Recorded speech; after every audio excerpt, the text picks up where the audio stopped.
Dear students, welcome to video lecture series on Survey 2. Now today we will go for lesson number 4, that is about flight planning. इसके पहले के lecture में हमने देखा कि photogrammetric surveying में हम लोग जब काम कर रहे हैं, so we have seen different concepts in the photogrammetry. So we have seen that what is the exposure station, what is the camera axis, then what is the picture plane, what is the principal point, then what is nadir point, what is focal distance, what is nodal distance, and from all of this we have understood how the camera is taking the photograph, and with this we have seen that we can take the photograph, and from that we have to extract the measurements of the object or the topography or the area. Now for that also we have seen what is the scale of the vertical photograph. So different types of photograph also we have seen, and in that how the scale of the photograph can be ascertained depending upon the elevation of the object. So that is also we have seen. Then हमने ये देखा कि दो point अलग अलग ऊंचाई पर यदि है तो उसका फोटोग्राफ लेके उसमें का डिस्टेंस भी हम लोग कोऑर्डिनेट ज्योमेट्री का इस्तेमाल करके कैसे निकाल सकते. Now with that also in previous lesson we have seen about relief displacement. इसका मतलब ये है कि हमारा जो वर्टिकल फोटोग्राफ हम लोग जब कैमरा से ले रहे हैं तो उस वर्टिकल फोटोग्राफ में जो पॉइंट की ओरिजिनल लोकेशन है, ये लोकेशन जो है ये जो प्रिंसिपल पॉइंट है हमारा फोटोग्राफ पे का, वहां से आउटवर्ड या इनवर्ड शिफ्ट होती है. So that displacement of the original location of the photograph as compare to इस orthographic location, that is called as relief displacement. तो वो भी हमने देखा. Now with all this concept now we have to start the work of photographic और aerial survey. तो अब aerial survey यदि करना है हमको, सो नाउ फर्स्ट हमको पहले प्लानिंग करना पड़ेगा कि किस प्रकार से हम लोग फोटोग्राफी करने वाले हैं. And for that now we have to learn regarding what is flight planning. यानी आप हेलीकॉप्टर या एरोप्लेन या ड्रोन जो भी आप एरियल फोटोग्रामेट्री के लिए यूज कर रहे हैं उसका प्लानिंग कैसे उड़ाने वाले, कहाँ से उड़ाने वाले, कितने एरिया कवर करने वाले, कितने फोटोग्राफ निकालने पड़ेंगे, all this. So different parameters we have to decide before actual the aerial photogrammetry we are starting in the field. And for that today we will learn regarding the flight planning. So here as you can see in this picture, so this is our aircraft, and on the aircraft our camera is mounted. So this is our aircraft and our camera is mounted on this aircraft, and now here with this location we can take the photograph. अब यहाँ से हमारा photograph ले रहे हैं हम लोग, तो ये जो चार लाइनें दिखा रही है, ये जो चार लाइनें हैं ये वाला इतना एरिया हमारा फोटोग्राफ का कवर कर रही है, यानी ग्राउंड के इतने एरिया का फोटोग्राफ हमारा ऊपर में निकल रहा है. और फिर आगे जाएगा तो यहाँ पर पहले एयरक्राफ्ट यहाँ पे था, यहाँ से जो फोटो लिया तो वो एक अलग पिछला वाला एरिया उन्होंने कवर किया लाइक वे. अब सामने आ गया तो और एक एरिया, ऐसा करते करते एयरक्राफ्ट जो है वो अलग अलग टाइम पे. So camera is taking the snap. तो हर बार हम कैमरा से एक फोटोग्राफ, दूसरा फोटोग्राफ, तीसरा फोटोग्राफ, चौथा फोटोग्राफ, ऐसा आगे आगे के एरिया को हम लोग कवर करते जाते. तो जहां पे जितने एरिया को कवर करना है उतने एरिया में आपको एयरक्राफ्ट को उड़ाना पड़ेगा. So that we have to decide, and for that we will go into the details of that flight planning, how this is done. So when the vertical photograph are to be use for the preparation of the map, all the methods of compilation require that the plumb point on the preceding and the succeeding points are visible in the each photograph. ये requirement है हमारे photogrammetric surveying की.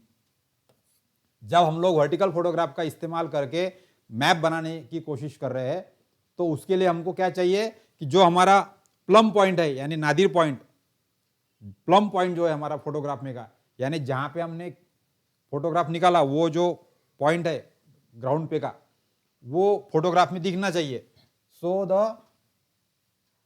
Plum point of the preceding and succeeding photograph, यानी पहले photo का और बाद के फोटो का, दोनों भी फोटो में भी वो प्लम पॉइंट दिखना चाहिए आपका, प्रिंसिपल पॉइंट लोकेशन आपका दिखना चाहिए वर्टिकल पॉइंट, नादिर पॉइंट का. So that plum point should be visible in preceding and succeeding photograph. इसका हिसाब लगाते हुए, क्योंकि जब दो फोटोग्राफ हमको एक में एक पे जोड़ने पड़ेंगे तो आप कहां से जोड़ेंगे उसको, तो वो पहले वाले फोटोग्राफ में जो पॉइंट है हमारा प्लम पॉइंट वो पीछे होगा, सामने वाले में भी पीछे होगा, हर एक इसमें पीछे होगा। ऐसा करके हम लोग यदि फोटोग्राफ के पॉइंट्स को मैच करते हुए एक में को जोड़ने की कोशिश कर सकते हैं। So for that we have to see that the plumb point of the preceding and succeeding points prints are visible in the each photograph. तो हम लोग फोटोग्राफ को आसानी से जोड़ सकते हैं। Then second is the photographs are taken at the proper interval along the each strip to give the desired overlap of the photograph in the given strip। अब हम लोग जब फोटोग्राफ निकाल रहे हैं तो मैं कैसा करूंगा, यहाँ पे एक फोटोग्राफ 1 2 3 4 5 ऐसे मैं कंटिन्यूस फोटोग्राफ ले रहा हूं, लेकिन इसके बाजू का जब एरिया मुझे कवर करना है तो मुझे ये फोटोग्राफ की लाइन और उसके बाजू की दूसरी लाइन उसको भी मुझे मैच करते आना चाहिए बराबर। So that is also require. तो यहाँ पे जब एक लाइन में मैं फोटो निकाल रहा हूं, so it is called as one strip। So in each strip I am taking the photograph, but for other strip of the photograph there should be some arrangement so that I can match the photograph। तो मैं दूसरे वाले strip को भी एक साथ में बराबर मैच कर पाऊँ, इसके लिए भी मुझे सोचना पड़ेगा। So that is also another requirement. यानी हर एक आगे आगे का फोटोग्राफ पिछले वाले फोटोग्राफ से बराबर कहाँ से कैसे मैं मैच कर सकता हूँ, और उसी के साथ में साइड का फोटोग्राफ भी उसको कैसे मैच कर सकता हूं, इसके लिए हमको कुछ ना कुछ अरेंजमेंट सोचनी पड़ेगी। So here the each strip is spaced at the predetermined distance to ensure the desire side lap between the adjacent strip. तो अब इसके अंदर हमारा रोल आ जाता है, वो है इंपॉर्टेंट, यानी this is called as side lap. तो हमारा जो फोटोग्राफ है आगे आगे का फोटोग्राफ वो भी एक में को ओवरलैप होना चाहिए, ऐसा कुछ ना कुछ, और साइड में भी ओवरलैप होना चाहिए। So photograph should have a lap, एक में के ऊपर जो लैपिंग है वो लॉन्गिट्यूडनल डायरेक्शन में भी चाहिए और परपेंडिकुलर यानी normal to the flight direction वहां पर भी चाहिए। So we require the longitudinal lap and side lap for all the photography. ये हमको यहाँ पे चीज समझनी पड़ेगी। So the overlap of the photograph in the direction of the flight line is called as longitudinal overlap and forward overlap or simply overlap, it is called as overlap। तो हमें क्या चाहिए, जब हम लोग यहाँ से फोटोग्राफ ले रहे हैं, suppose this is our aircraft और and we are taking the photograph, तो मेरा ये एक जो फोटोग्राफ है, दूसरा आगे का फोटोग्राफ इसके आगे ऐसा रहेगा, ओवरलैप रहेगा, तीसरा फोटोग्राफ और ऐसा आगे रहेगा यहाँ से। सो हर एक फोटोग्राफ मेरा इस एरिया में ऐसा ओवरलैप हो रहा है बराबर। तो हर एक फोटोग्राफ को मैं वो बराबर फोटोग्राफ देख के एक में के ऊपर रख के ऐसे एक में को ज्वाइन कर सकता हूँ। So this are the photograph. ये फोटोग्राफ ऐसा ले रहा है एयरक्राफ्ट हर बार ऐसे अलग अलग लोकेशन से। So every time I have to match the longitudinal direction overlap. तो मुझे फोटोग्राफ जो है वो फ्लाइट जिस डायरेक्शन से उड़ रही है, it is called as flight line और flight direction, flying direction. So flying direction जो है उसके अलॉन्ग फोटोग्राफ में ओवरलैप होना चाहिए, and that overlap is called as longitudinal overlap. अब इस प्रकार से मैं एक स्ट्रिप में ऐसे फोटो ले लूंगा बराबर, तो एक में को ओवरलैप होने के कारण से मैं वो सारे फोटोग्राफ को एक में को ज्वाइन कर सकता हूँ। सो ये तो एक स्ट्रिप हो गई मेरी तैयार, लेकिन उसके बाजू के एरिया को भी मुझे फिर से फोटोग्राफ निकालना पड़ेगा। तो बाजू की स्ट्रिप भी मैं एक में को ओवरलैप करके ज्वाइन कर सकता हूँ, लेकिन जो दो साइड बाय साइड वाली स्ट्रिप है ये भी एक में को ज्वाइन करते आनी चाहिए अपने को, तो उसके लिए आपको साइड लैप लगेगा। So for every aerial photogrammetry we require to provide longitudinal overlap and side overlap, दोनों भी आपको चाहिए। यानी फॉर एग्जांपल अभी यहाँ पे मैं ये फ्लोरिंग पे आपके टाइल्स बनी वाली है, तो मैंने एक टाइल्स का फोटो लिया, यानी एक फोटोग्राफ बन गया मेरा, फिर आगे जाके दूसरे टाइल्स का लिया, तीसरे टाइल्स का लिया, लेकिन जब मैं ये फोटोग्राफ को प्रिंट करके एक में को ज्वाइन करने की कोशिश करूंगा तो मैं ज्वाइन करने में जंबल हो जाऊंगा, क्योंकि कहां पे कौन से फोटोग्राफ को कहां जोड़ना ये मुझे पता नहीं चलेगा।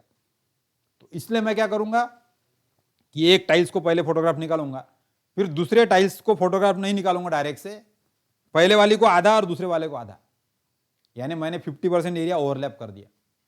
फिर तीसरे वाले फोटोग्राफ में फिर से सेकंड टाइल्स और थर्ड टाइल्स इसको ओवरलैप करूंगा मैं। So likewise for every photograph you are requiring to provide the overlap. So ये हो गया फ्लाइट डायरेक्शन के अंदर जो ओवरलैप है, that is called as longitudinal overlap. Similarly आपके जो साइड का जो फोटोग्राफ है वो भी इसको ज्वाइन करते आना चाहिए, तो साइड लैप भी आपको लगेगा. So in the every flight planning you will require to provide the longitudinal overlap and side overlap. So here the photographs are taken at such a frequency to have 55 to 65% overlap. So now this we have to remember कि longitudinal overlap जो है, overlap along the flight direction, ये हमारा 55 to 65% होना चाहिए. Since the overlap is more than 50%, the alternate photograph will overlap one another by 10 to 30%. तो वो एक में को ज्वाइन करने के लिए हमको बराबर आसानी हो जाएगी आगे का फोटोग्राफ कौन से फोटोग्राफ को ज्वाइन करना है करके, बिकॉज अल्टीमेट एम इज हमको मैप प्रिपेयर करना है. तो जितने बड़े एरिया का मैप बनाना है उसको अलग अलग फोटोग्राफ से लेके उन फोटोग्राफ को ज्वाइन करना पड़ेगा एक में को ओवरलैप करके, और उस पे से फिर आपको मैप बनाने के लिए आसानी हो जाएगी. So that is the concept. So when the photograph are taken with this overlap the entire area may be examine stereoscopically. तो यहाँ पे अपने को दो अलग अलग फोटोग्राफ एक में को ओवरलैप कर रहे हैं, हम लोग साइड में भी कर रहे हैं, लॉन्गिट्यूड में कर रहे हैं. तो इस प्रकार से पूरे एरिया का अपने को एक स्टीरियोस्कोपिक व्यू आ जाता है. Now from that stereoscopic view it is very easy to extract the measurements of the various entities. So that is possible. The overlap between the adjacent flight line is known as lateral overlap और side lap, and the side lap amount is 15 to 35%. ये भी आपने देखा आपने. तो longitudinal overlap हमारा 55 to 65% है, और दो स्ट्रिप में अंदर जो ओवरलैप है यानी side overlap, so side overlap है हमारा 50 to 35%. So that you have to again we have to remember that side overlap ranges between 15 to 35% and the longitudinal overlap ranges between 55 to 65%. The number of individual photograph required to cover a given area increases with the increase in the overlap. Of course ये हमको ख्याल रखना पड़ेगा, जितना ज्यादा overlap रखेंगे तो उतने ज्यादा फोटोग्राफ हमको निकालने पड़ेंगे, क्योंकि हर एक फोटोग्राफ डुप्लीकेट एरिया का फोटो ले रहा है बार बार, लेकिन वो ज्वाइन करने के लिए भी हमको चाहिए. तो फ्लाइट प्लानिंग हमारा ऐसा होना चाहिए कि ओवरलैप भी कम से कम रहे, यानी नंबर ऑफ फोटोग्राफ आपको कम निकालने पड़ेंगे, लेकिन ओवरलैप में इतनी आसानी रहे कि अगला फोटोग्राफ बराबर एग्जैक्टली अपने एक में को मैच करते आना चाहिए. Similarly side lap also. So as by considering all this, कितने नंबर ऑफ फोटोग्राफ आपको एक लाइन में लेने पड़ेंगे और ऐसी कितनी लाइन आपको डिसाइड करनी पड़ेंगी, ये हमको यहाँ पर डिसाइड करना होता है. So therefore thus the increased amount of work both in the field as well as in the office. Number of photograph आपने ज्यादा निकाले तो आपका फोटो का निकालने का काम भी और मैप ऑफिस में काम करने का काम भी दोनों भी ज्यादा होने वाले हैं. सो फॉर दैट सपोज अब यहाँ पे हमने फॉर एग्जांपल सोचा कि भाई एक आधे किसी एरिया का हमको फोटोग्राफ निकालना है. So this was the area I want to cover. ये इतना एरिया मुझे फोटोग्राफ में कवर करना है. तो मैं इसको क्या करूँगा, पहले तो मैं ग्रिड में इसको डिवाइड कर दूंगा. So these are the number of grids lines I will decide. फिर ऐसे आड़े लाइन्स भी मैं कंसिडर करूँगा यहाँ पे. अब इसके अंदर ये ग्रिड में मेरा पूरा एरिया कवर हो गया. अब मुझे फोटोग्राफ यदि निकालना है तो मैंने ये एक रेक्टेंगल, दूसरा, तीसरा, चौथा, पांचवा, छठवें का रेक्टेंगल यदि मैंने निकाला तो मुझे ये फोटोग्राफ एक में को ज्वाइन करने में तकलीफ जाएंगी. तो मुझे क्या करना पड़ेगा, पहला फोटोग्राफ इसके पिछले वाले और सामने वाले स्ट्रिप को 60% कवर करेगा इससे. So this will B first. और सेकंड लेंगे तो फिर ये टाइल्स का लेंगे पूरा. थर्ड लेंगे तो फिर इसका आधा और पिछले वाले का आधा. फिर फोर्थ लेंगे तो इसके पिछले वाले का आधा और सामने वाले का आधा. फिर यहां से फिफ्थ लेंगे तो 50% आगे जाके जाएंगे again. So every time you are overlapping the 50% grid को हम लोग एक बार ओवरलैप कर रहे हैं. तो हर बार आपका ये 50% एरिया कॉमन है दोनों फोटोग्राफ में, पिछले वाले फोटोग्राफ में भी है, सामने वाले फोटोग्राफ में भी है. तो वो फोटोग्राफ को ज्वाइन करने के लिए आसानी होंगी. And with this that way तो हमारे ये जो डायरेक्शन है, इस डायरेक्शन से हमको एयरक्राफ्ट को फ्लाई करना पड़ेगा. समझ लो दिस इज आवर एयरक्राफ्ट. ये डायरेक्शन से हम लोग उड़ा रहे हैं उसको. सो दिस इज लॉन्गिट्यूडनल डायरेक्शन. तो लॉन्गिट्यूडनल डायरेक्शन में हमारा फोटोग्राफ का ओवरलैप हो जाएगा 50%. तो नंबर ऑफ फोटोग्राफ आपके 1 2 3 4 5 6 इतने नहीं होंगे. तो पहला एक, दूसरा, फिर तीसरा, फिर चौथा, फिर पांचवा, फिर छठवां, फिर सातवां, फिर आठवां, यानी ज़्यादा होंगे क्योंकि ओवरलैप आ गए हमारे इसके अंदर। अब वैसे ही मैंने ये स्ट्रिप तो मैंने कवर कर ली अभी फोटोग्राफ की, अब मुझे उसके बाजू की स्ट्रिप भी कवर करना है। अब मैं यदि इसका फोटोग्राफ निकालूंगा तो मैं इसके साथ में उसको मैच नहीं कर पाऊंगा, तो मैं क्या करूंगा फिर ये वाले फोटोग्राफ को साइड में ओवरलैप करूंगा ऐसा 30%, और 10 से 15% मैं साइड में ओवरलैप करूंगा। फिर दूसरा फोटोग्राफ मैं यहाँ से ओवरलैप करूंगा ऐसा, फिर तीसरा फोटोग्राफ मैं यहाँ से ओवरलैप करूंगा। So like way I am having also this side overlap also, ये वाला साइड ओवरलैप भी मैं रखने वाला हूँ यहाँ पे। सो यहाँ पे इस डायरेक्शन से, यानी direction perpendicular to the flight, ये डायरेक्शन में हमारा समझ लो 20% ओवरलैप रखा आपने। तो नंबर ऑफ स्ट्रिप यहाँ पे 1 2 3 4 5 6 इतनी नहीं लगेंगी, ज़्यादा लगेंगी क्योंकि हम लोग 20% ओवरलैप कर रहे हैं उसको। तो इस प्रकार से कितने एक स्ट्रिप में कितने फोटोग्राफ होंगे और ऐसी कितनी स्ट्रिप आपको निकालनी है, तब जाके आप इतने एरिया को फोटोग्राफी से कवर कर सकते, ये हमको सोचना है। That is called as flight planning. So here in the flight planning the main important thing we have to consider is we have to provide the longitudinal lap, it is 55 to 65%, and side lap, that is 10 to 30%. So that we have to remember for the overlap. Now this you can see in the this photograph. अब यहाँ पे आप देख सकते हैं कि समझ लो ये क्रॉस लॉन्गिट्यूडिनल सेक्शन दिया है यहाँ पे आपका। तो ये एक फोटोग्राफ क्या कर रहा है, यहाँ से इतने एरिया का फोटो निकाल रहा है। So this is the area, this is the length cover by one photograph, यहाँ तक की ये दिस इज द लेंथ, ये इतनी लेंथ एक फोटोग्राफ ने कवर की। अब जब दूसरा फोटो लेंगे तो ये एयरक्राफ्ट आगे जा चुका होगा यहाँ, तो ये लोकेशन आ गई, यहाँ पे आ गया वो, और यहाँ से जब फोटो निकालेगा वो, तो ये फोटोग्राफ यहाँ से लेके तो यहाँ तक निकलेगा। तो इसका मतलब क्या हो गया, जो इतना एरिया है ये वाला, ये एरिया ओवरलैपिंग एरिया है ये फोटोग्राफ का। फिर तीसरा फोटोग्राफ लेंगे तो यहाँ से निकलेगा तीसरा फोटोग्राफ, तो वो यहाँ से यहाँ तक निकल रहा है, तो फिर से दूसरे फोटोग्राफ में इतना ओवरलैप आ जाएगा, this will be again overlap. तो हर बार आपका फ्लाइट डायरेक्शन में फोटोग्राफ के ओवरलैप हो रहा है, that is called as longitudinal overlap. अब इस प्रकार से यदि हम लोग फ्रंट व्यू में देखेंगे तो फ्रंट व्यू में ये एरोप्लेन हमारा ऐसा सामने उड़ रहा है, ऐसा परपेंडिकुलर टू दिस स्क्रीन। तो यहाँ पे अभी साइड विड्थ जो है फोटोग्राफ की वो इतनी है।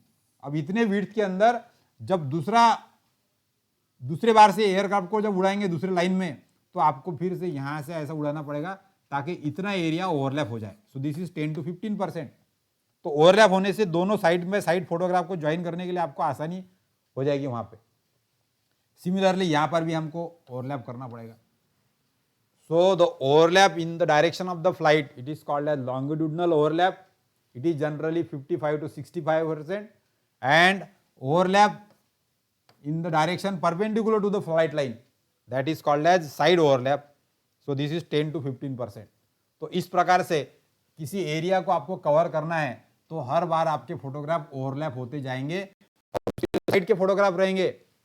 तो अब कैसा होगा, यहाँ पे देखो, यहाँ से फ्लाइट इधर से जा रही है यहाँ से, तो एक फोटोग्राफ, फिर दूसरा, फिर तीसरा, फिर चौथा, फिर पांचवा, हर फोटोग्राफ एक में को ओवरलैप करते करते यहाँ तक हो गया।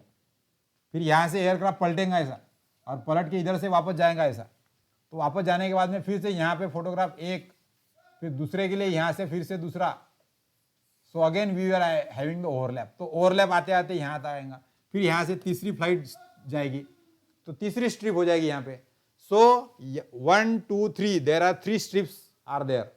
तो साइड ओवरलैप आपका यहाँ पर देखो इतना आ गया, ये वाली स्ट्रिप और नीचे की स्ट्रिप, इसमें इतना ओवरलैप है यहाँ पे, ये वाला, this is area side overlap. यहाँ पर भी साइड ओवरलैप हो गया ये वाली स्ट्रिप के साथ में। तो ये बीच की स्ट्रिप दोनों के साथ में ओवरलैप है बराबर। वैसा ही कंटिन्यूअस यदि फोटोग्राफ देखेंगे तो हर फोटोग्राफ आगे वाले से इतनी इतनी इससे ओवरलैप हो रहा है बराबर ऐसा। सो इसके वजह से हम लोग सारे फोटोग्राफ एक में को बराबर ज्वाइन कर सकते हैं, and we can watch the photograph stereoscopically, and then we can extract the dimension of the various object. So that is require. तो हमें क्या डिसाइड करना है फ्लाइट प्लानिंग में कि कितने नंबर ऑफ स्ट्रिप्स रहेंगे, ऐसे 1 2 3 ऐसे कितने रहेंगे, और हर एक स्ट्रिप में कितने फोटोग्राफ रहेंगे। So that we have to decide. So number of strips and photograph in each strip, that we have to decide before the taking the aerial photograph. So that is called as flight planning. तो इस प्रकार से flight planning हमको करना है.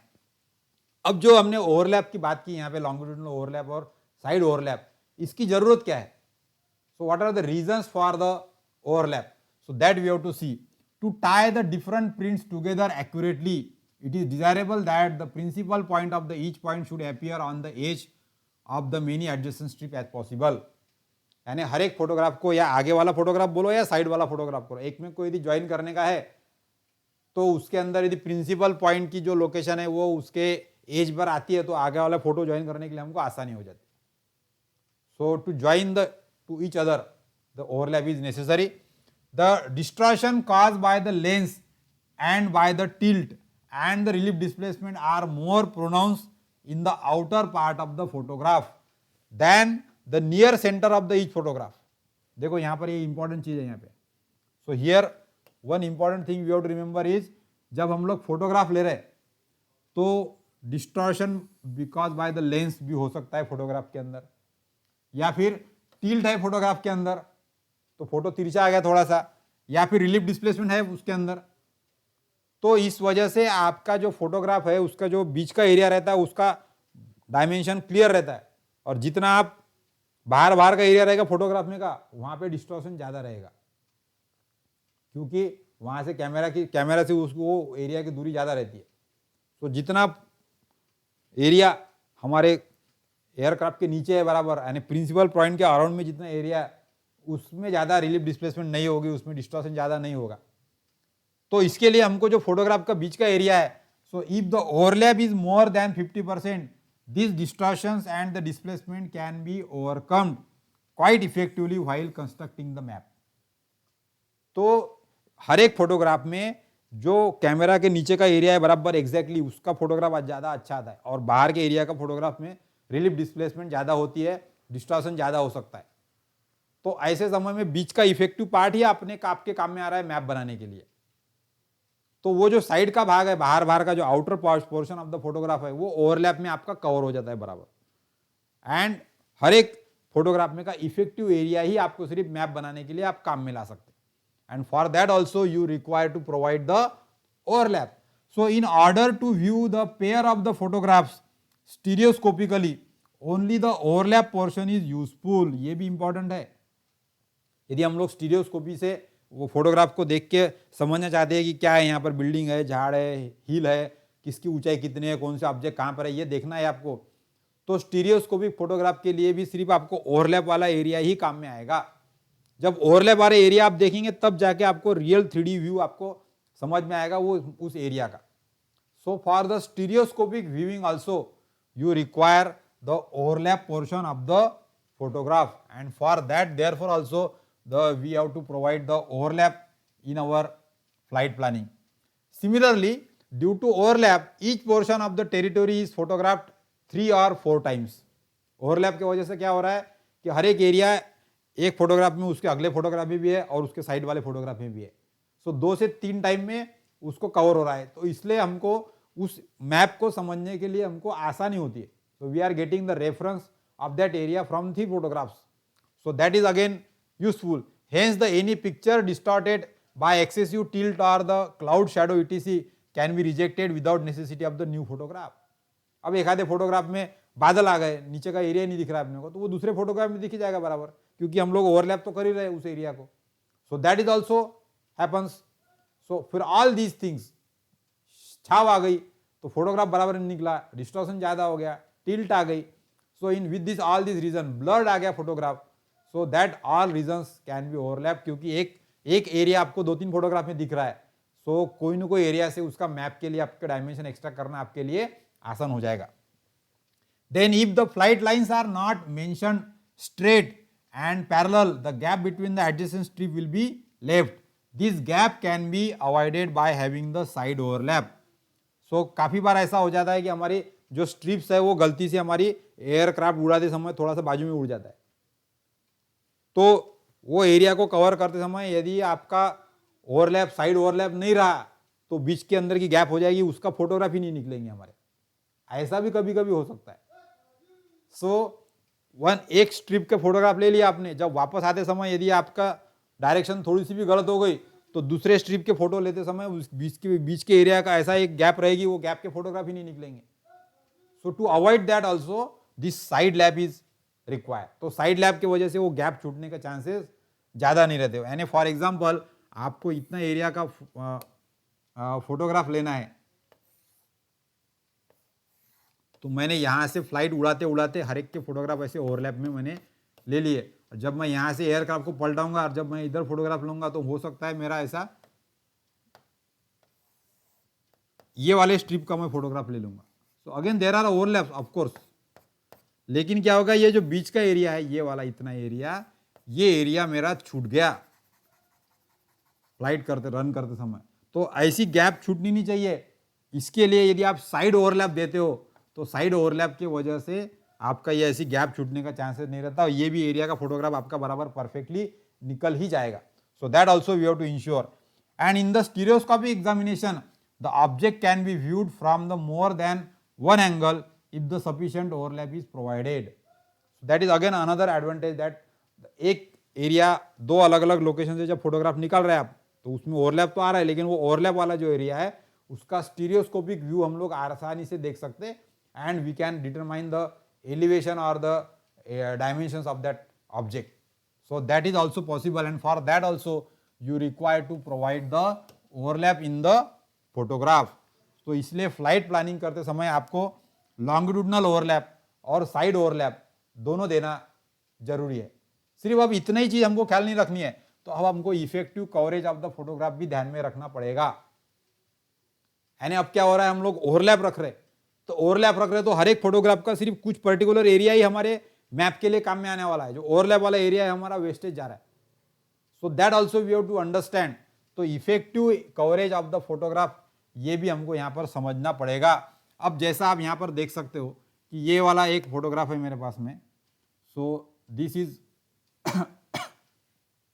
One photograph, यहां से लेके यहां तक ऐसा.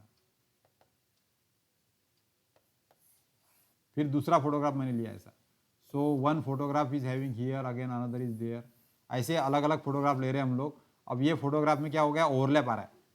तो ओवरलैप की वजह से ये जो बीच का एरिया है ये ओवरलैप हो रहा है. इसका हम लोग स्टीरियोस्कोपिक एग्जामिनेशन हम लोग कर सकते हैं because this is the area represented by are.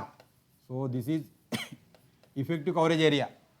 तो ये जो है ये हमारे, हालांकि हमारे फोटोग्राफ की विड्थ हम लोग इतनी ही ले रहे.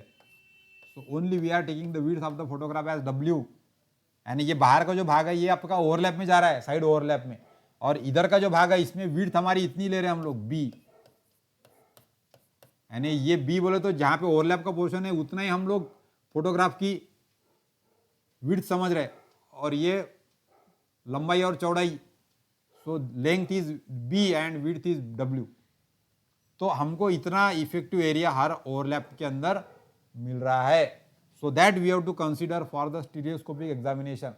तो ओवरलैप वाला एरिया हमको स्टीरियोस्कोपिक एग्जामिनेशन के लिए काम में आता है.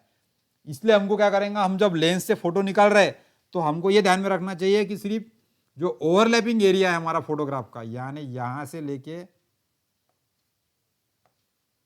यहां तक, फिर उसके आगे का, तो ये जो ओवरलैपिंग वाला एरिया है, कंटिन्यूस ओवरलैपिंग वाला एरिया, उतना ही एरिया आपको काम में आ रहा है बराबर. So that also we have to remember. तो यदि आपने एक डायरेक्शन ये वाली और ये डायरेक्शन दूसरी ली तो दोनों फ्लाइट में की जो गैप है that is W. So width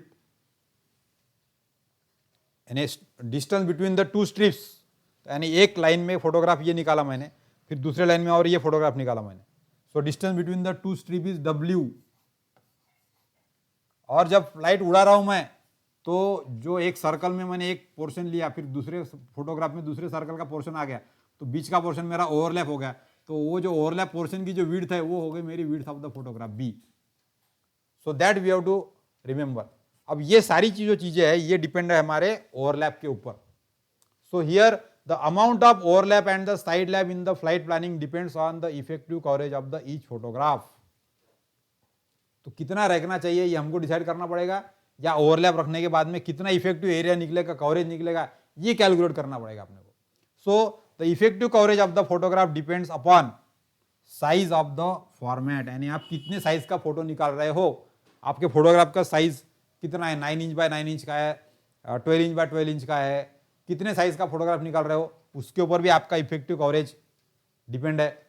दूसरा डिपेंड है आपका फोकल प्लेन ओपनिंग, यानी जो पिक्चर प्लेन का जो ओपनिंग, कैमरा का ओपनिंग रहता है उसका डायमीटर कितना है लेंस का, सो दैट उस पर भी डिपेंड है आपका कि कितना इफेक्टिव एरिया आपका कवर होगा। Then focal length, of course camera की जो फोकल लेंथ है उस पर भी डिपेंड है कि कितना एरिया वो ग्राउंड का कवर करने वाला है कैमरा, तो उससे आपको पता चलेगा कि कितना एरिया कवर हो सकता है करके। And angular coverage of the lens, अब ये जो लेंस है, लेंस जब सेंटर से देख रहा है कैमरा का तो ऐसा एरिया कवर करता है, वो इतना वाइड एरिया कवर करता है, तो उसका वाइड एंगल कितना है उसके हिसाब से भी कितना एरिया वो कवर करेगा एक फोटोग्राफ में, ये डिपेंड होता है। So we have to understand that the camera की फोकल लेंथ कितनी है, कैमरा का एंगुलर कवरेज कितना है, और आपका जो कैमरा का जो पिक्चर प्लेन है उसकी विंडो की साइज कितनी है, उस पे से आपको डिसाइड करना पड़ेगा कि कितना इफेक्टिव एरिया आप एक फोटोग्राफ में कवर कर सकते हो। जब ये आपने डिसाइड कर लिया, so then we can calculate तो कितने नंबर ऑफ फोटोग्राफ्स लगेंगे। So here you can also understand the angular coverage कैसा होता है यहाँ पे। अब यहाँ पर आप देखेंगे कि ये वाला जो कैमरा है उसकी फोकल लेंथ है 12 inch, so focal length is 12 inch here, focal length is 12 inch. So यहाँ से यहाँ तक का फोकल लेंथ है, यहाँ पे आपका शटर का ओपनिंग है यहाँ पे कैमरा का, सो this is our opening of the camera, और कैमरा का जो वाइड एंगल है वो है 60 डिग्री का, तो ये 60 डिग्री में ऐसा फोटोग्राफ का एरिया कवर करेगा। इसका मतलब क्या है कि ये वाला फोटोग्राफ से जो पिक्चर प्लेन है वो यहाँ तक है, अपना पिक्चर प्लेन है ये वाला, और आपका कैमरा पूरे ये सर्कल में देख रहा है बराबर कैमरा का लेंस इतने एरिया में, तो अंदर का पूरे एरिया का फोटोग्राफ आपका बराबर निकलेगा। So this is called as angular coverage. अब इस केस में यहाँ पे आप देखेंगे तो इसकी फोकल लेंथ यहाँ पर कम है, यहाँ पे 6 इंच की फोकल लेंथ है, और इतना शटर का ओपनिंग है अपना ये वाला ओपनिंग, और इसका जो एंगल है वाइड एंगल है 86 डिग्री का, तो 86 डिग्री की वजह से क्या हो रहा है यहाँ पे ये वाइड एंगल कवर कर रहा है, तो ये इतने एरिया का फोटोग्राफ निकाल रहा है वो कैमरा। लेकिन आपका विंडो आप कवर करेंगे तो इतने एरिया में से आपका क्या हो गया, ये जो कॉर्नर वाला एरिया है ये आपका छूट जा रहा है, क्योंकि ये अंदर नहीं आ रहा कैमरा के विंडो के अंदर। So all that also you have to understand कि कितना एरिया, अब यहाँ पे ये वाला एरिया आपका छूट जा रहा है, लेकिन ये वाला भी एरिया आपका काफी सारा यूज में नहीं आ रहा है, कैमरा उसको देख रहा है लेकिन फोटोग्राफ में आपने उसको लिया नहीं। So that also you have to understand कि कैमरा की एंगुलर वाइड एंगल कितना है, कैमरा की फोकल लेंथ कितनी है, उसके हिसाब से यदि हम लोग ग्राउंड का फोटोग्राफ निकालेंगे तो ग्राउंड के फोटोग्राफ में आपका जो फोटोग्राफ का साइज है वो है ये वाला, जैसा 9 इंच बाय 9 इंच का फॉर्मेट है यहाँ पे आपका, और आपका जो लेंस है वो ऐसा इतना बड़ा एरिया कवर कर रहा है। तो जब ये दोनों को आप ओवरलैप करेंगे तो at the focal distance your picture will form, ये वाले ग्राउंड को कवर करेगा वो बराबर। अब ये यहाँ से यहाँ की हाइट हो गई आपकी फोकल लेंथ, और यहाँ से ये हो गया फ्लाइट की height h, this is capital H, height of the flight. तो फोकल लेंथ के हिसाब से ये कैमरा का जो वाइड एंगल होगा वो उसके हिसाब से वो ऐसा इतना एरिया कवर करेगा ग्राउंड का। अब ये ग्राउंड के एरिया को आप यहाँ पे समझ सकते कि ये जो है लेंस का डायमीटर और आपके पिक्चर प्लेन का रेक्टेंगल, इसका अंदर का जो अंदर वाला एरिया है ये आपका ओवरलैपिंग एरिया है, ये वाला ही एरिया आपके फोटोग्राफ में आने वाला है, और वही एरिया आपके काम का है। ऐसा एक फोटोग्राफ आपने लिया, फिर इसका फोटोग्राफ इसके बाजू में लेना पड़ेगा, तो उसमें इधर का एरिया और इधर का एरिया ओवरलैप होंगे। और so that way we have to decide that कितने नंबर ऑफ फोटोग्राफ्स हमको निकालने पड़ेंगे, so that the cost of the aerial photogrammetry should reduce, and for that we have to understand the effective coverage of the photograph. Photograph का effective coverage क्या होता है। So here W is the distance between the flight strip, ये हमने पहले भी देखा कि मैं एक लाइन में फोटोग्राफ निकाल रहा हूँ तो एक स्ट्रिप हो गई मेरी, फिर उसके बाजू में दूसरी स्ट्रिप, फिर उसके बाजू में तीसरी स्ट्रिप, तो मुझे एरोप्लेन 1 2 3 4 ऐसे अलग अलग लाइनों में उड़ाना पड़ेगा। सो distance between that 2 consecutive strip that is called as the distance flight, that is W, it is denoted by W. Then उस पे से आपको कितना आपका स्टीरियोस्कोपिक एरिया कवर होगा, that area also you can calculate, that is actually the area of rectangle, कितने rectangle का area आप कवर कर रहे हैं।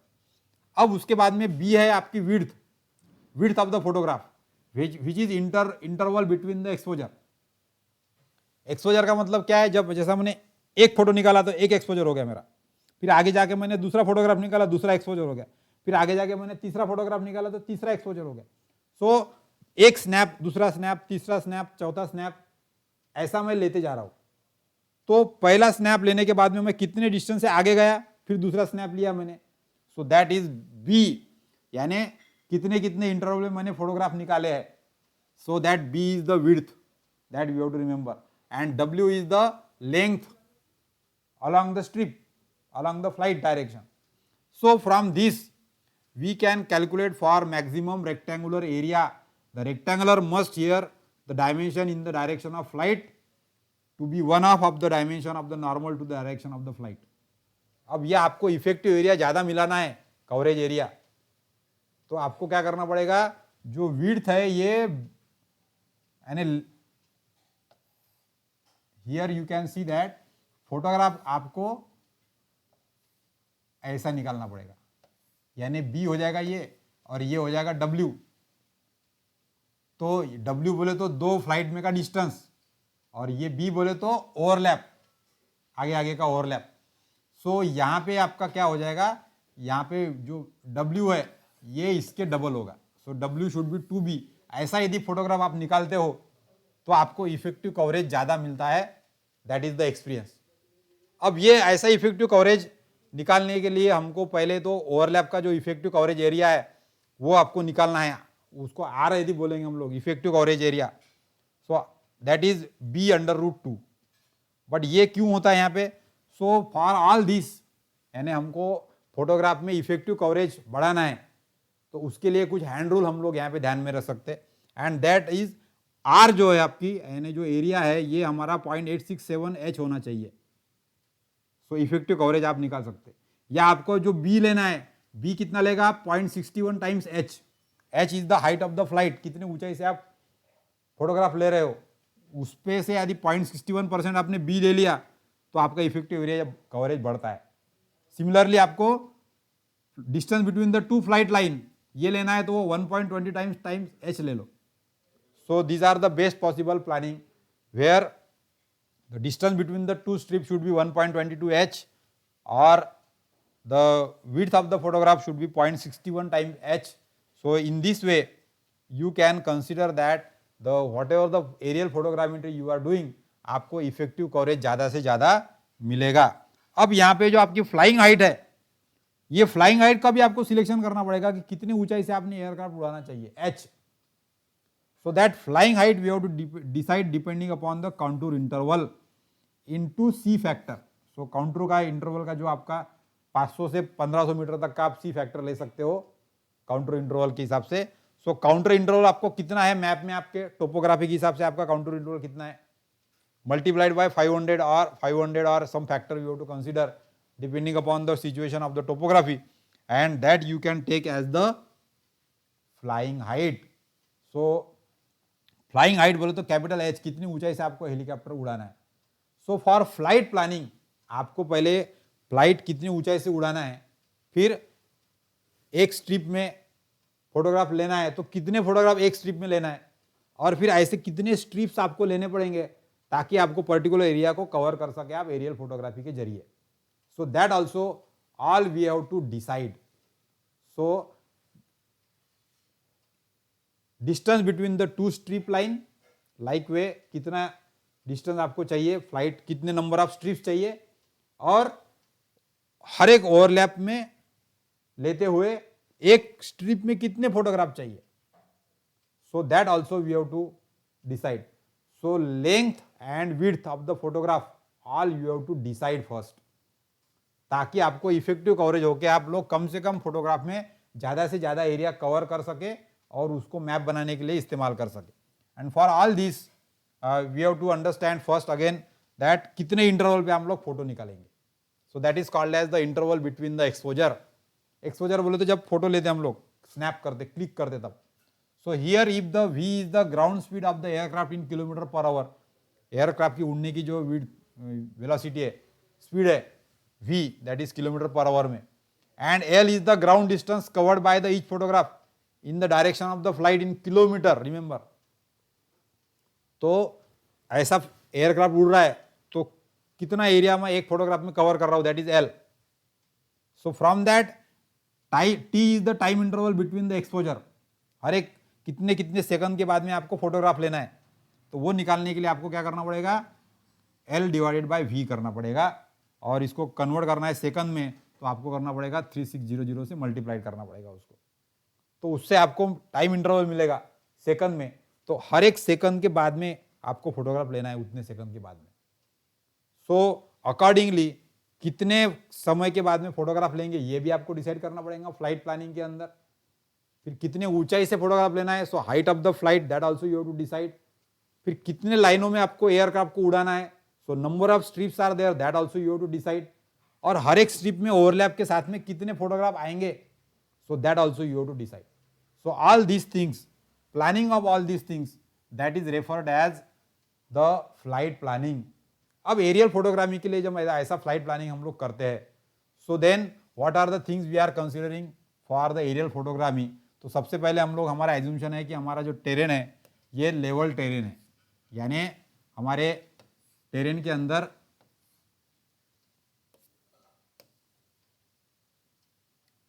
ज्यादा अंड्यूलेशंस नहीं है. So that assumption actually it is not possible in the field, but assumption we are doing at is a level terrain. Then photographs are vertical. अब ये भी आइडियली पॉसिबल नहीं है, लेकिन हम लोग इमेजिन करते हैं कि हमारा फोटोग्राफ जो है वो वर्टिकल ही होगा. So that is one thing, aerial photograph. Then no crab. अब ये क्रैब देखने वाले हम लोग, what is the meaning of crab. There should not be no crab and no drift. तो आपके एरियल फोटोग्रामेट्री में एयरक्राफ्ट उड़ा के फोटो लेने के अंदर कोई क्रैब और कोई ड्रिफ्ट आपका नहीं आ रहा है. एंड कांस्टेंट फ्लाइंग हाइट, यानी एयरक्राफ्ट भी आपका एक ही हाइट से बराबर लेवल में फ्लाई हो रहा है, ऐसा एज्यूम्शन हम लोग कर रहे हैं. एक्चुअली इसको सारे को 100% फॉलो करना पॉसिबल नहीं है, but we are assuming that while doing the photogrammetric surveying, we are assuming that the particular area, जितने एरिया का फोटोग्राफ निकाल रहे हैं उतना एरिया लेवल टेरेन है, वहाँ पे वर्टिकल फोटोग्राफी हम लोग हर बार ले रहे हैं. बिल्कुल कैमरा हमारा, दो there is some tilt in the angle, then there are no crab and no drift in the photograph, and the constant flying height is there. So h is constant here, height of the flight. But with this care, if we try to take the photograph, then we can create the map. Now whatever the crab and drift we are talking about, that also we have to remember. So here the crab is the term used to designate the angle formed between the flight line and the edge of the photograph in the direction of the flight. अब यहाँ पे आप देखिए कि मैं यदि यहाँ से फोटोग्राफ को उड़ा रहा हूँ, एयरक्राफ्ट को उड़ा रहा हूँ यहाँ से in this direction, I am flying, this is my flight line, and इस डायरेक्शन से मैं एयरक्राफ्ट को उड़ा रहा हूँ और मैं फोटोग्राफ ले रहा हूँ. लेकिन क्या हो गया, मेरा जो कैमरा है वो एग्जैक्टली ऐसे परपेंडिकुलर, यानी ये फ्लाइट लाइन को पैरेलल और परपेंडिकुलर डायरेक्शन में अपने रेक्टेंगुलर फोटोग्राफ नहीं ले रहा है. तो क्या हो गया, कैमरा मेरा थोड़ा सा ऐसा रोटेट हो गया. सो उसके वजह से मेरा कैमरा का जो फोटोग्राफ का जो शटर है, पिक्चर है, वो तिरछा निकल रहा है ऐसा. So actually I am covering this area. फिर ओवरलैप तो है उसके अंदर, फिर ओवरलैप के अंदर आगे का फोटोग्राफ भी मैं कवर कर रहा हूँ ऐसा. तो ओवरलैप तो हो रहा है, लेकिन ये एक्चुअली ये फोटोग्राफ ऐसा बिल्कुल परपेंडिकुलर ऐसा निकलने को होना था. सो हियर ये जो कैमरा का फोटोग्राफ की एज है और ये आपकी जो फ्लाइट लाइन है, इसके बीच में जो एंगल आ गया, this angle alpha, so that is called as the crab. So it is the angle form between the flight line, यानी ये वाली flight line, and the edge of the photograph in the direction of the flight. यानी ये direction, ये वाली as और ये flight line, ये एंगल थोड़ा सा 1-2 डिग्री का हो सकता है. जरूरी नहीं कि आपकी जो डायरेक्शन में आपका एयरक्राफ्ट उड़ रहा है उसी डायरेक्शन में आपके एग्जैक्ट बराबर परपेंडिकुलर पैरेलल फोटोग्राफ निकलेंगे करके. So this distortion of the angle is there, that is called as crab. अब ये क्रैब भी नहीं होना चाहिए हमारे फोटोग्राफी में, क्योंकि इफेक्टिव कवरेज आपका फिर से कम हो जाएगा. दूसरा और एक ऐसा है, so if the focal plane of the camera is not square with the direction of the flight, तो क्रैब आने वाला है. आपका जो फोकल प्लेन है ये डायरेक्शन ऑफ द फ्लाइट के हिसाब से बराबर स्क्वायर में ऐसा सेट नहीं है, बराबर ऐसा थोड़ा तिरछा हो गया, सो यहाँ पे आपका क्रैब आ जाएगा. Now similarly another concept was there which is called as drift. तो जैसा हमने क्रैब देखा, यानी फ्लाइट डायरेक्शन में फोटोग्राफ थोड़ा तिरछा हुआ है, so this angle is actually our crab. Angle between the flight line and the edge of the photograph, that is crab. अब ऐसा ही हो सकता है कि अब जब मैं यहां से एयरक्राफ्ट को उड़ा रहा हूं, मैं this is my flight direction, तो मेरा एयरक्राफ्ट बराबर इसी लाइन पे उड़ना चाहिए कंटिन्यूअसली ऐसा. लेकिन क्या हो रहा है, मुझे पता नहीं, एयरक्राफ्ट उड़ाते समय आपको कोई ऐसी लाइन थोड़ी दिखती वहां पे कि भाई इस लाइन से उड़ाना है करके. You have to control through your cockpit. अब एयरक्राफ्ट उड़ाते समय क्या हो रहा है, एयरक्राफ्ट मेरा थोड़ा थोड़ा थोड़ा थोड़ा थोड़ा थोड़ा ऐसा तिरछा जा रहा है. तो उसकी वजह से क्या हो रहा है, एक फोटोग्राफ यहां निकला, फिर दूसरा फोटोग्राफ थोड़ा इधर सरक गया, तीसरा और सरक गया, चौथा और सरक गया. So there is the shifting of the photograph, because this में happen also because of the wind direction. यानी हवा के बहाव की वजह से भी एयरक्राफ्ट आपका बिल्कुल वेल डिसाइडेड फ्लाइट लाइन में डिसाइड रन नहीं करता है, वो थोड़ा थोड़ा थोड़ा थोड़ा थोड़ा थोड़ा इधर शिफ्ट हो जा रहा है. तो जो ग्राउंड का एरिया निकालना है उसको भी शिफ्ट हो रहा है आपका थोड़ा थोड़ा. So here the drift is caused by the failure of the photograph to stay along the predetermined flight line. तो यहां पे क्या हो रहा है, हर फोटोग्राफ में इतनी ड्रिफ्ट आ रही है, यानी इतनी गैप आ जा रही है, ये फोटो उधर सरक जा रहा है थोड़ा सा. सो दिस गैप, यानी ड्रिफ्ट हो गया, फोटो सरक गया उधर, शिफ्ट हो गया. So this gap is called as drift. So if the aircraft is set on the course by the compass without allowing for the wind velocity, it will drift from its course. तो wind velocity के कारण से flight direction आपकी थोड़ी थोड़ी सरक सकती है, शिफ्ट हो सकती है, and because of that drift will occur in the photograph. So if the drifting from the predetermined flight line is excessive, the reflight will have to be made because of the serious gapping between the adjacent flight line. अब यहाँ पर क्या होगा, ऐसे यदि drift आ गई, जब दूसरी फोटोग्राफ उड़ाएंगे आप, तो दूसरा फोटोग्राफ इधर आ जाएगा और ये दो फोटोग्राफ के बीच में साइड ओवरलैप आपका खत्म हो जाएगा फिर. सो ये भी हो सकता है. तो यहाँ की बीच की गैप आपकी ओवरलैप में बराबर, side overlap will get disturb, और वो नहीं होना चाहिए. इसलिए हमको ध्यान में रखना पड़ता है कि there should not be any crab and there should not be any drift. So crab is caused by the distortion of the picture plane with respect to flight line. So this angle between the flight line and the side of the photograph is called as crab. And the drift is the displacement of the photograph perpendicular to the flight line. अब ये photograph ऐसा आने के बजाय थोड़ा थोड़ा इधर इधर सरक जा रहा है हर बार ऐसा. So shifting of the photograph in the direction of perpendicular to the flight line, that is called as drift. तो वर्टिकल फोटोग्राफ में क्रैब और ड्रिफ्ट भी नहीं होनी चाहिए. तो आपको नहीं तो डबल से फिर से एयरक्राफ्ट उड़ाना पड़ेगा ये ड्रिफ्ट को अवॉइड करने के लिए. So drift is because of the distortion due to the wind, the flight is flying along the flight line and there may be possibility of the shifting of the flight direction. सो ये दोनों भी चीजें हमको यहाँ पर avoid करनी है when we are taking the aerial photogrammetry for this. So in this lesson we are seen very important things regarding the flight planning. So flight planning में हमने ओवरलैप इन द फोटोग्राफ क्यों जरूरी है, how the longitudinal overlap is also necessary and the side overlap is also necessary, that also we have seen. So in the flight planning what actually we have to decide, we have to first decide the height h, यानी height of the flight कितनी होंगी ये आपको decide करना पड़ेगा. उसके बाद में नंबर ऑफ स्ट्रिप्स, कितने नंबर ऑफ स्ट्रिप्स लेंगे आप फ्लाइट लाइन के वो भी निकालना पड़ेगा. Then number of photo in one strip,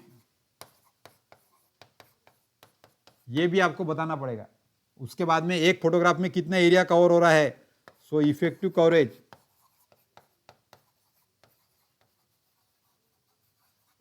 that also we have to decide. Then size of the photograph, so all that we have to decide. और यदि क्रैब और ड्रिफ्ट है तो उसके लिए भी फिर आपको रीप्लानिंग करना पड़ेगा फ्लाइट प्लानिंग का. So with all these things we have to take into consideration, and with that also we have to ensure that there should be a longitudinal overlap. Longitudinal overlap होना चाहिए जो हमारा होता है 55 to 65%, और इसी प्रकार से आपका साइड ओवरलैप भी होना चाहिए. ये होता है हमारा 10 to 15% और 15 to 30% also you can take. तो फ्लाइट प्लानिंग के अंदर आपको लॉन्गिट्यूडनल ओवरलैप भी रखना है, आपको साइड ओवरलैप भी रखना है, आपको क्रैब आने नहीं देना है, आपको ड्रिफ्ट आने नहीं देना है, इफेक्टिव कवरेज एरिया आपको बढ़ाना है, और फिर कितने नंबर ऑफ फोटोग्राफ आपको निकालने पड़ेंगे ये आपको पहले इसका प्लानिंग पूरा करना पड़ेगा. And all these things they are referred as flight planning. So thank you for watching this video lecture series on surveying 2. In the next lecture we will again go for details into this of the flight planning, और फिर एक photograph पे से ऐसे कितने photograph हमको लगेंगे particular area का सर्वे करने के लिए, एक मैप बनाने के लिए. So how the number of photographs can be calculated, that we will see in the next coming lecture. Till then, thank you.